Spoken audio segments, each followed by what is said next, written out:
Hey guys, I have another special episode for you because I recently met someone that I think is going to be important for you to listen to because I think it's going to help you in your journey as you grow your businesses. He is a certified professional sales and leadership coach, strategist, and speaker. He specializes in teaching ethical sales techniques, strategies that individuals and teams can use to immediately grow their sales. Check this out. He's actually coached teams at AT&T, Mercedes, State Farm, Remax, just to name a few. And he served as a personal coach to Tom James and UHC and others. This guy is going to be, this interview is going to be awesome, and I can't wait to introduce you to him.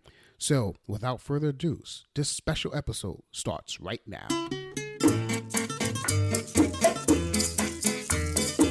Hello, and welcome to Marketing Solutions for Local Businesses, the podcast where you will discover all the latest and greatest digital marketing tools, tips, and strategies you will need to implement in order to stay ahead of your competition. If you are not getting the results you are looking for from your digital marketing efforts, this is the podcast for you. And now, here's the host of our show, the local business guy himself, Frank Deming. Hello, everyone. This is Frank Deming, the local business guy, and welcome to a special episode of Marketing Solutions for Local Businesses. As I said in the pre-intro, I have a special guest that's going to enlighten you this morning, and I'm looking forward to helping you guys because the topic we're going to be talking about is key for any business.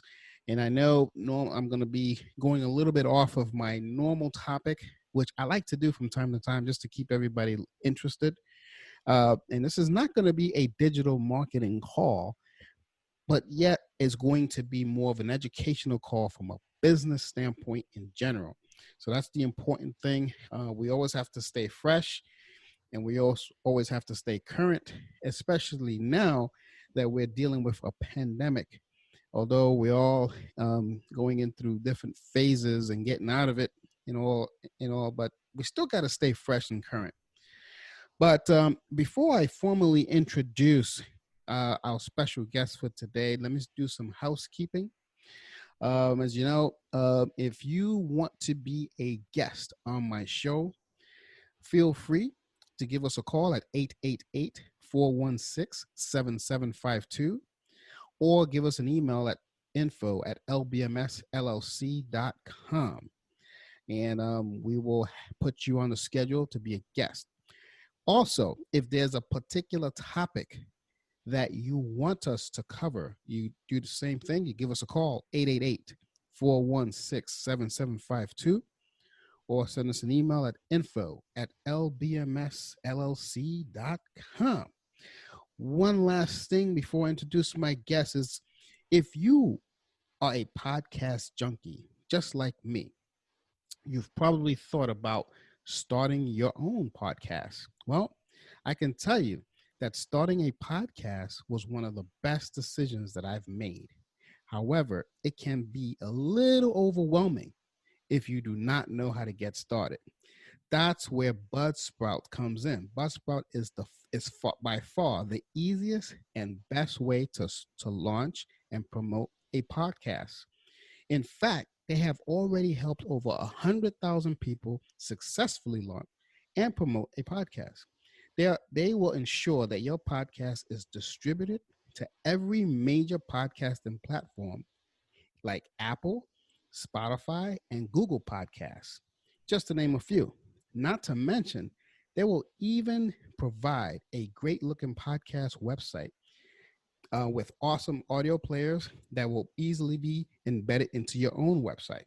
So, to start your own podcast and receive a $20 gift card from Amazon, follow the link in the show notes, and this will help Buzzsprout know that we sent you, and you will help support the show. Buzzsprout, the easiest way to start a podcast. All right. So let's get back into the content of today's episode. I'm so excited to introduce this gentleman here. He's someone who I recently met, but he inspired me so much that I had to have him on the show because I knew that if I have him on the show, he would help you guys become better business folks, and that's what we're all about. We want to, especially coming out of a pandemic, we want to make sure that we're equipping people the right way, because digital marketing is one aspect.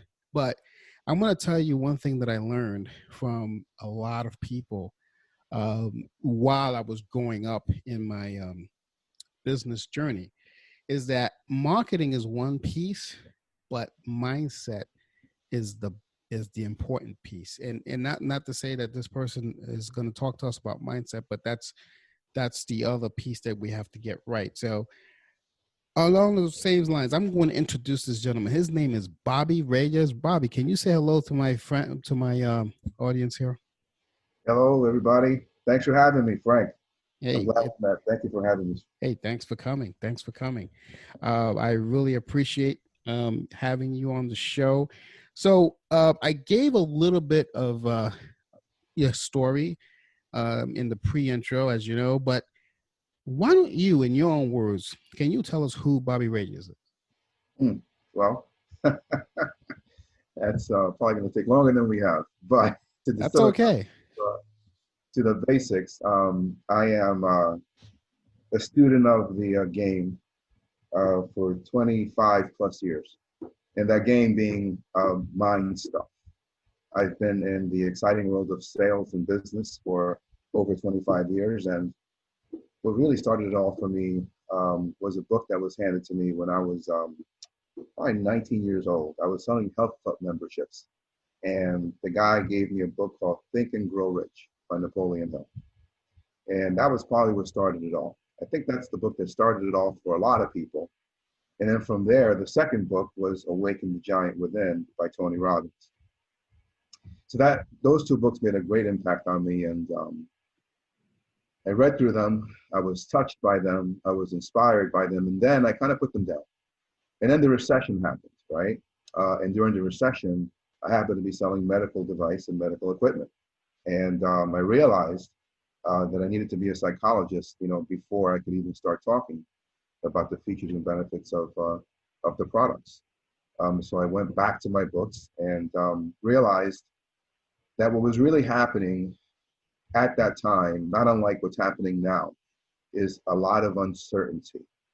And when there's uncertainty, it's interesting how people either respond or react. And what I mean by that is that either they respond gracefully, thoughtfully, mindfully, or they react brutally.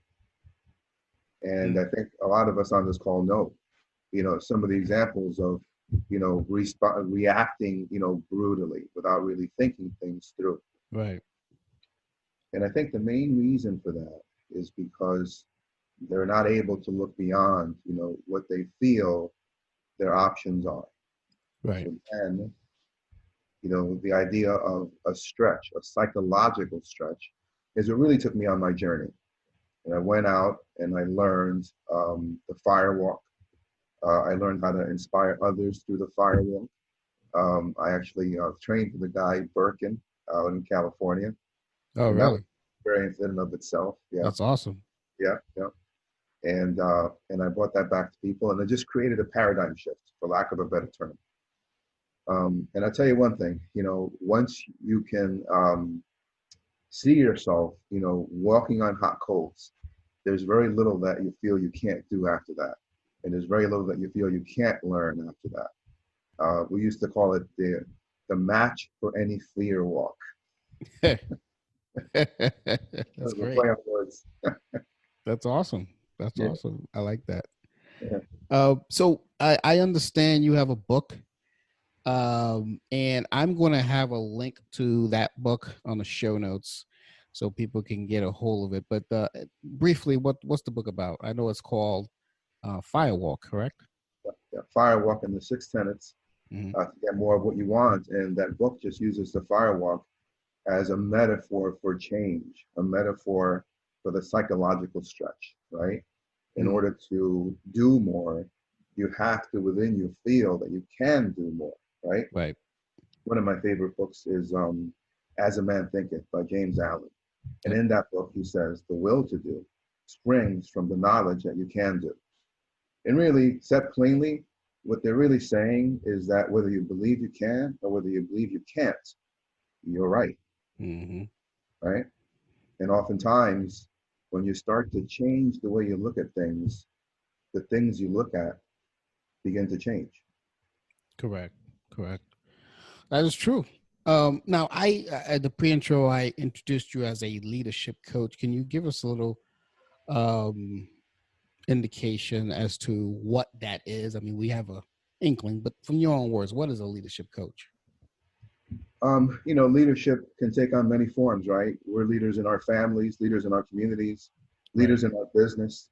I think for the audience here, whether it's my people in State Farm, Allstate, uh, various real estate companies, HVAC companies, or any sort of company, leadership really is about inspiring others to do more and to want to do more, right?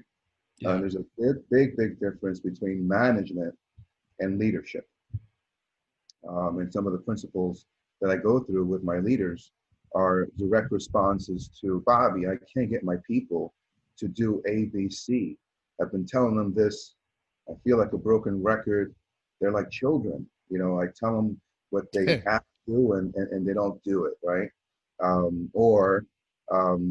got this person over here who I know has easily an extra, $1 million in production, in their just by who they are, but for whatever reason, they're complacent. Or Yeah. I have someone who's brand new, and how do I onboard, the right way and have a situation where it's conducive for them to stay with the company, grow, and be the integral part that I know that they could be when I hired them. Mm-hmm.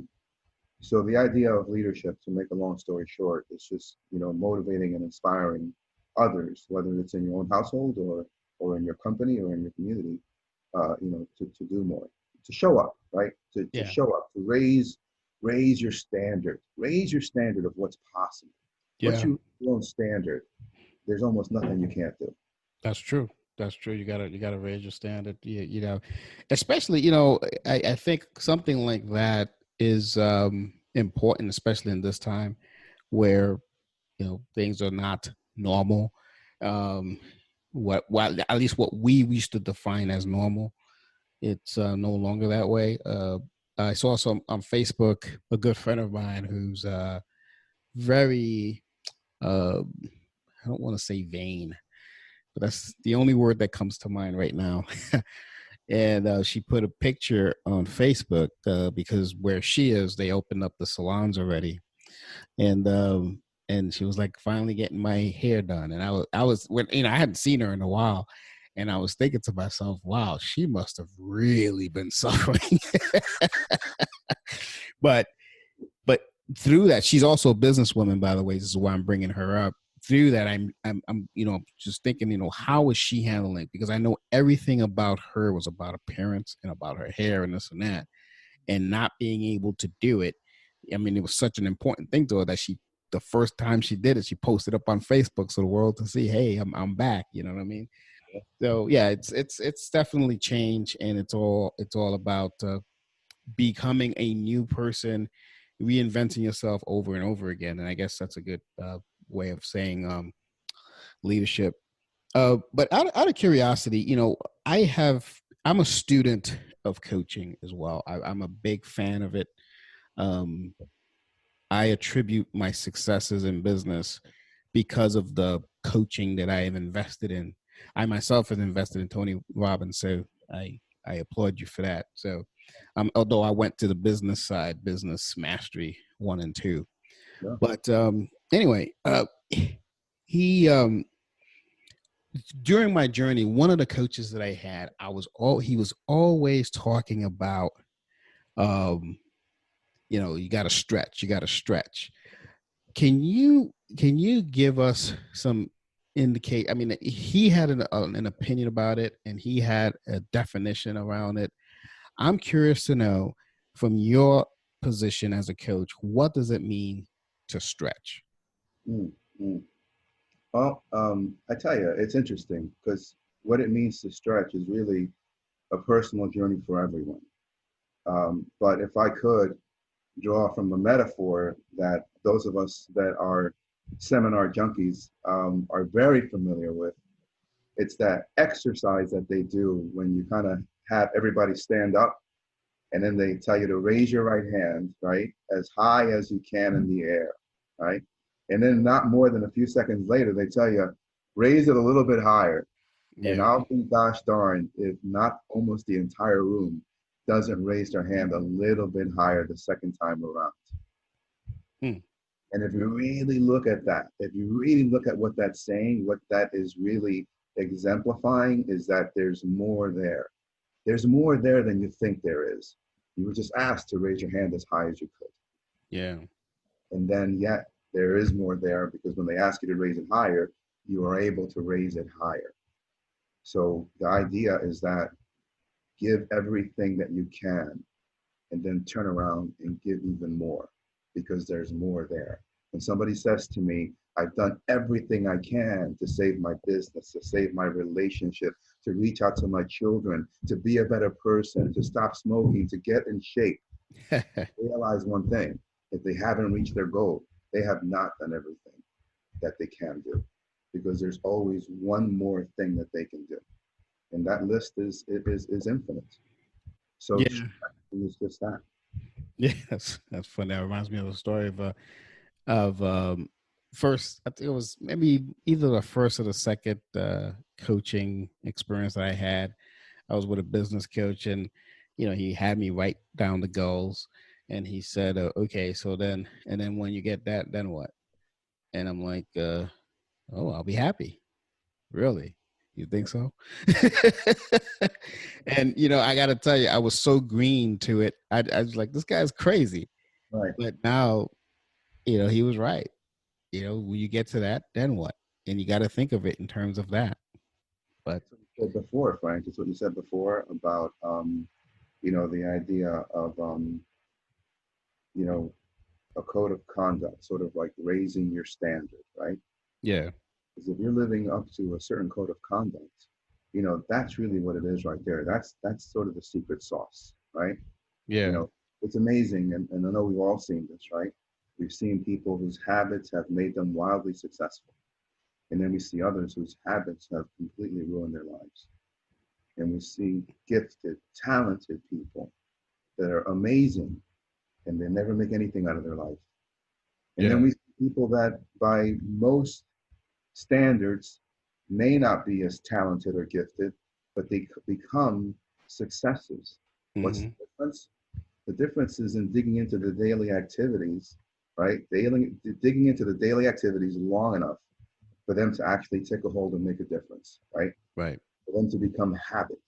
And Mhm. once something becomes a habit, it starts to form the characteristics that then make you the person that you want to be. So there really never is a destination that you have arrived, right? It's Yeah, always a constant and never ending sort of, quest, to become a better version of ourselves. that's right. That's right. That's well said. One thing about all the coaches that I've had that I can tell you that they all were very passionate, right? And passionate for different reasons, for different things. So out of curiosity, what are you most passionate about? Yeah, yeah. Um, I tell you, when I see someone, again, like I just described, who is talented and gifted, and for whatever reason, they're not realizing their full potential. And to us, right, it's as plain as the nose on our face that it's the activities, right, that they're not doing correctly. That's what I'm most passionate about is helping that person to gain some clarity. And not because I know everything. It's far be it. Right. Honestly, on the realm and on the scale, I know nothing. Yeah. However, I do know one thing. I have coaches for just about everything. I have coaches for my fitness.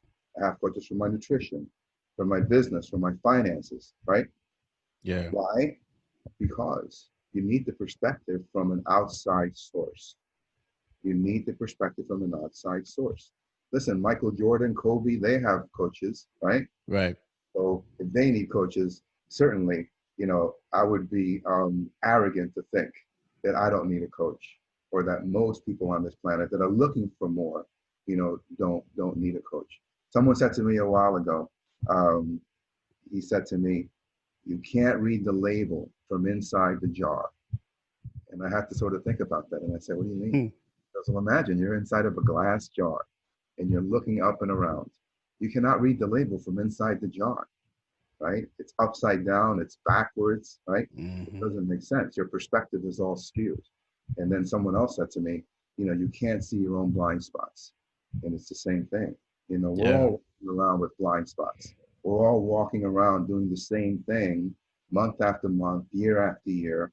And I got to tell you, and this is just a cautionary tale, because the truth of the matter is that if your life looks a lot today like it did 5 years ago, Mhm. chances are it's going to look the same 5 years from now, Yeah. unless you make some serious changes.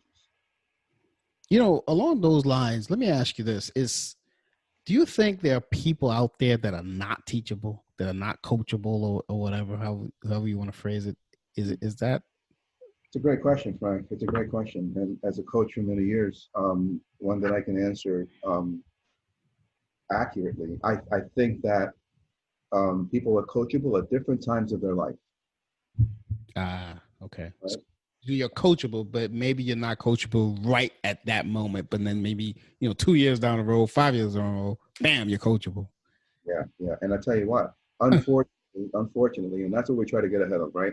As leaders in our communities and leaders in our businesses, what we try to get ahead of is that, right? Where now the should becomes a must, right? Yeah. Yeah, on the coach now to help you become more efficient in your business, because you were just diagnosed, right, with high blood pressure. You were just diagnosed as, you know, and you can't work the hours that you used to work, right? Right. Now you're calling a relationship coach because your family is falling apart, right? Or you haven't been able to reach your kid and you just found out that he's been on drugs for the last 6 months, right? So these are unfortunate events, right? Right. All of a sudden make shoulds into musts. And then you call a coach. But I can tell you for sure that the warning signs were there way before you saw them. Yeah. So, are people coachable? Yes. Do they have to be ready for it? 100%. But do I believe that everyone is coachable? For sure. For sure. Awesome.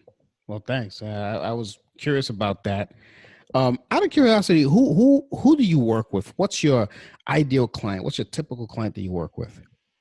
Quality, open-minded people. Quality, open-minded people. And what I mean by that is, open-minded, obviously, right? Because Yeah. they be open to doing things differently, right? I mean, when was the last time you lost your keys? I actually never lost my keys. I was telling my girlfriend that the other day because she lost it. And I was like, I've never lost my keys. If you ever look at someone who's lost their keys, the pattern is pretty typical. They look under the same throw pillow and Yeah. the same drawer of the same cupboard, and then they go back and they look under another throw pillow, and they go in this endless loop, right, of bad information, right, and they Mhm. continue to not find their keys, and they realize, right, until they realize that they have to do something, Different. right, right, So the idea basically is, it's just that. That's interesting. So you work with open-minded people. Is there any particular industry that you prefer to work with, or is it, I'm assuming business owners, correct? Is there any particular? Is it like the white collar work or the blue collar work or anything like that? Or I've worked with, people in HVAC. I've worked with people in manufacturing. I've worked with people that are running janitorial services. I've worked with people, that are financial planners for Northwestern Mutual, Edward Jones, Aflac, um, as well as people selling insurance through U.S. Health Advisors. So I've worked with a wide variety. knock on wood, thankfully. Um, Lord has been good to me. Um, Mhm. but I think really, whatever they do, the one thing that they have in common is that they're coachable and Right. they're absolutely committed to change. Because a lot of people, like, they want change, but not a lot of people are ready to change. Yeah. Yeah. And there's some people who need change, but they don't necessarily subscribe to the actual fact that they do need the change. Yeah, yeah, yeah. And that's a different story. Probably another topic for another podcast someday. But um, another question for you. So, I mean, coaches, I know for a fact, and you've already mentioned it, but most coaches are just the same way like you in terms of, you've also been coached and all that kind of stuff. So, who's inspired you, who's trained you, what's give us some insight about that. You mentioned, yeah, Frank, you mentioned Robbins, right? So, like you, I went through his entire mastery program. And then Tolly Birkin is the guy that I trained with out in California. And he's the gentleman who, now in his probably late 70s, has been teaching the Firewalk to various leaders in corporations and companies Wow. for many, many years. So that was a 2 week immersion seminar where all we did for 2 weeks was sort of build fires and walk on fire and build fire and walk on fire. So it was definitely a cry. His thing was, hey, if we're going to be teaching the Firewalk, you can't have done 7 or 8 of them, right? You have to have done a bunch, to be able to be really good at this. But he Wow. also taught me some of the nuances of walking on broken glass. He also taught me the rebar bend, which you actually take rebar that you build roads with, and you actually bend it, and it bends. Yeah.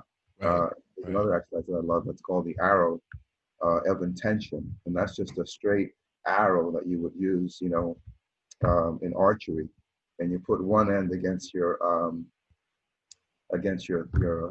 collarbone, and Hmm. then you walk into it as you actually watch the arrow sort of bend, to your will, to your intention.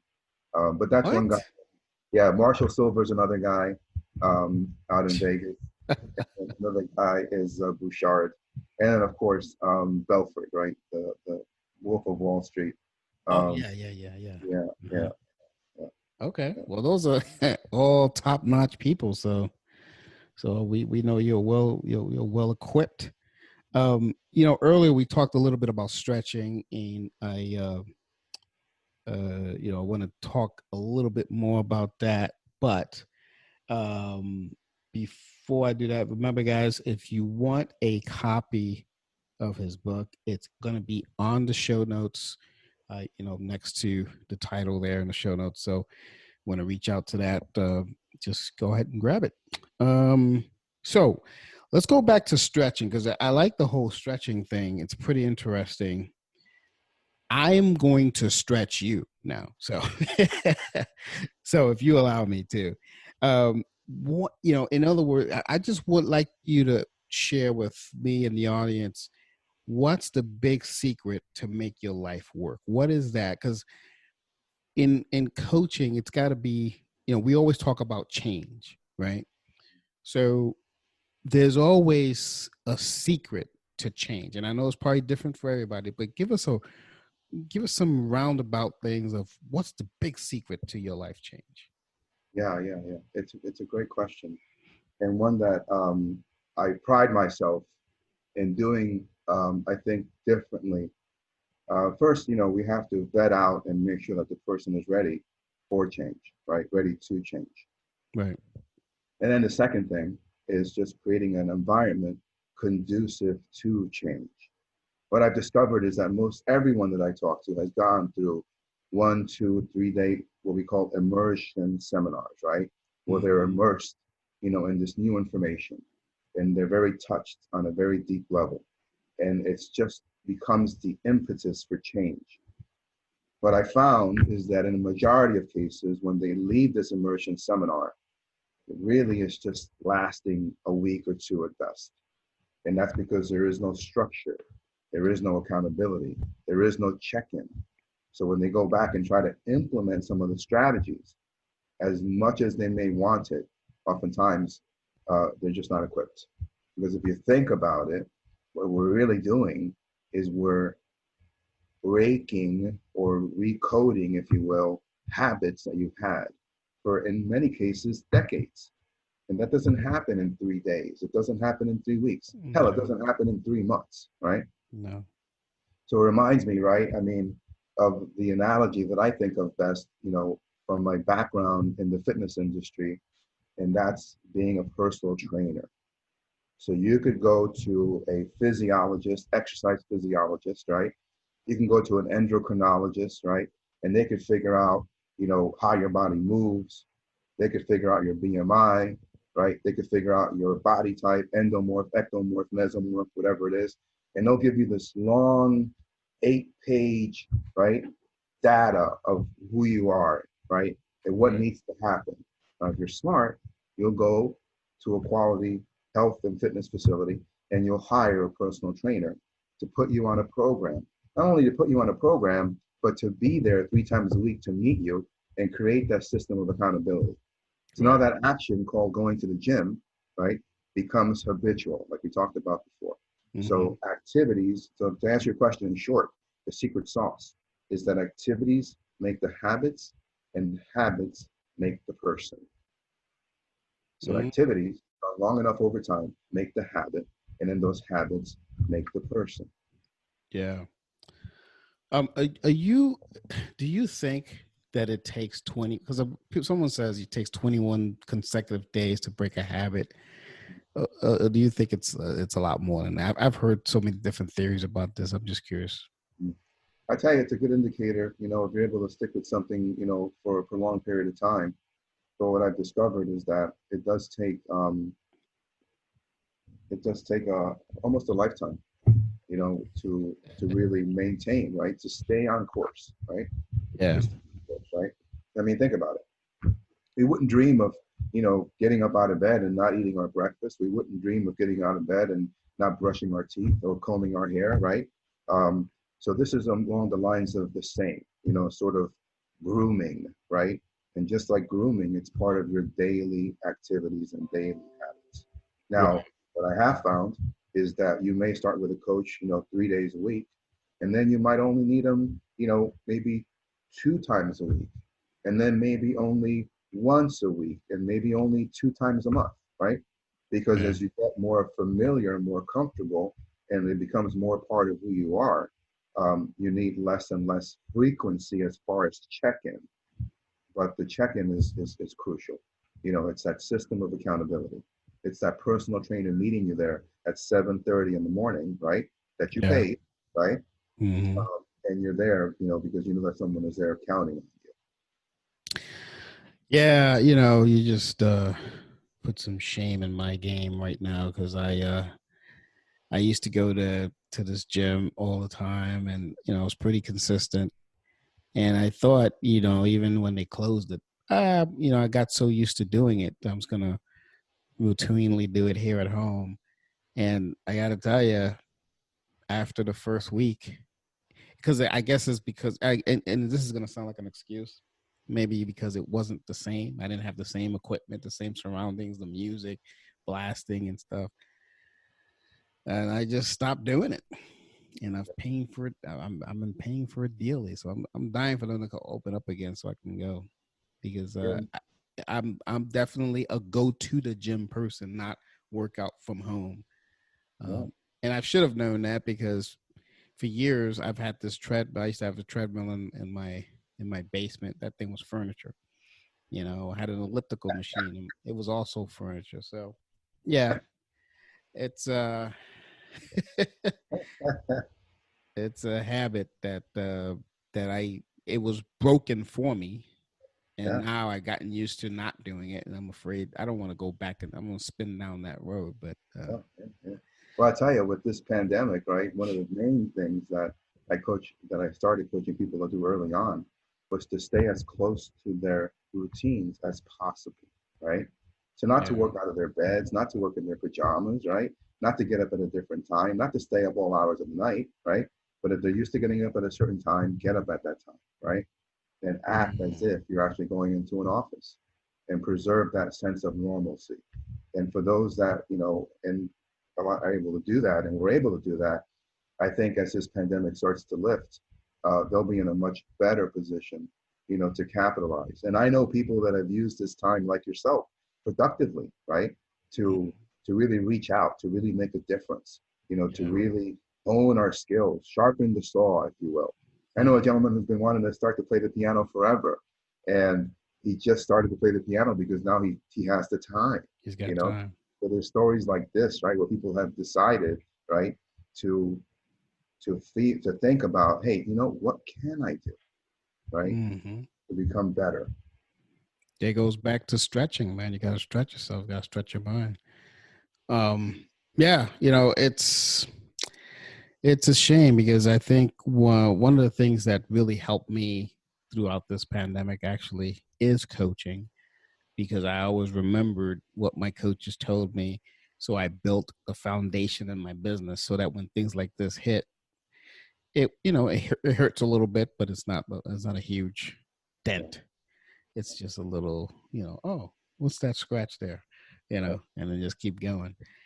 So I'm with you on that. All right, awesome. I have one more question to ask you that I think can serve a lot of people well, and it goes back to the stretching thing, because I think without stretching, like what Tony Robbins says, if you're not growing, you're dying, and growing is part of stretching. So, just, is there a good takeaway that you can give the listeners, that someone who's listening to this podcast can take and say, you know what, I'm going to start implementing that, and they can see a difference in their results? Just any nugget that you want to give away and say, if you're struggling with X, maybe let's make it specific to this pandemic. Coming out of this pandemic, you got hurt. Any specific advice that you can give someone that says, wow, I'm going to give that a try, and then hopefully they can get a result? Any nugget like that? There's so many things, right? So many things that we can say. But I think the best answers are the simplest answers, right? And I think that the answer to that question, if I was to be given just one response, right? Say I had a gun to my head and I had to give you one response, it would be the idea of schedule management. Schedule management. Writing down what you're going to do, right? And living into that schedule. One of the things that I advocate with all my clients, I should say, is something we call effortless execution. So what does that mean? Well, what you find is that leaders have a lot going on, and they really can't afford the luxury of thinking, believe it or not. So the truly great ones write out their schedules on a Saturday or Sunday, and they write it out in full detail. What time they're going to wake up, what time they're going to have breakfast, what time they're going to prospect, what time they're going to spend time with family, right? They even are scheduling in things like ramp up time and ramp down time for mindfulness, time to read, time to feed the mind, right? And then come Monday through Friday, they're in a very good position to execute. Because if you don't have your own plan, you're destined to become part of someone else's. And that's when you hear people talk about, man, I'm lost control of my life. I'm a ping pong ball. I'm in total reactive mode. The first person that emails me or texts me or calls me gets my attention. It pulls me off my game. And before you know it, Monday through Friday has come and gone. And I've not done half of what I said I was going to do, right? So the idea is writing out your schedule and being intentional about it. Yeah, I like that. I like that a lot. I'm a student of it. I every night actually, I check my checklist of what I was supposed to do, check off the stuff that I got to do, and then if anything for whatever reason did not get done, that day, I move it over to the next day. And then, if anything for whatever reason did not get done that day, I move it over to the next day. And then, if anything for whatever reason did not get done that day, I move it over to the next day. And then, if anything for whatever reason did not get done that day, I move it over to the next day. as an item, action item. And then also what I do is I have one specific day of the week on Monday. That's my Monday day. It's my content day. That's the day I come up with ideas for this podcast, content for my blog. I have meetings with my team. And that's all. It's just a business growth day. That's it. I don't do any client calls. I don't do any podcast interviews. I don't do anything. It just that day is my day for LBMS. Every other day is for everybody else, but Monday is my day. I don't take on any calls that day. So yeah, I'm a student of that. I like that. And it wasn't easy to get to that point. It was very difficult. It took what you said, feeling like I was a ping pong, like everyone's calling me. This person's calling me at this time, and that person's calling me. And, I was constantly being browbeaten. And that's what made me make the change. So I'm hoping that anyone listening to this who's downloaded this episode, don't make it go to that point and listen to what Bobby just said. Save yourself, save your business, and and just do that simple thing. So I'm glad you said that. That's awesome. That's I'm a student of it, so I can I can vouch for something like that as a huge change. You'll see definitely different results in your business from that. For in a better side. All right. So any parting words that you would like, Bobby? Anything that's going on in the next couple of weeks that you would like to promote? Is there any download that you have? I mean, I know you have the book, but is anything that you want to share with what's coming up on your schedule? I'm doing quite a bit of keynote speaking. I'm available for that. Awesome. People are bringing me in to, sort of, hit messages that perhaps the corporation or the company or the team, have heard before, but they need to hear from a fresh, new perspective. Mm-hmm. So I work very tightly with leaders, business owners, to do that and to sort of, catapult them right mm-hmm. into success. But I tell you, business aside, I would tell everyone that's listening, guys, just be kind to each other. Just be kind to each other. Because I tell you, a little kindness goes a long way, especially with everything that's going on now, right? Yes, that is so true. We got to be kind to each other because without each other, we have nothing. Mm-hmm. That's so true. So true. All right, that was awesome. I really, really had a good time. I hope the listeners had as a fun time as Bobby and I. Look for his book. It's on the show notes. I recommend it. I'm going to go get it myself. And I mean, this is a dynamic individual, as I told you in the pre-intro, and I'm sure I hope that you got a lot out of it. And if there's any other things that you need to know about Bobby, do you mind if I put your information on the show notes, like your email and stuff like that? That'd be great, Frank. Thank you. Okay. I'm going to put his email. I just got to ask him. I do things live here, guys. I don't have pre-recorded stuff.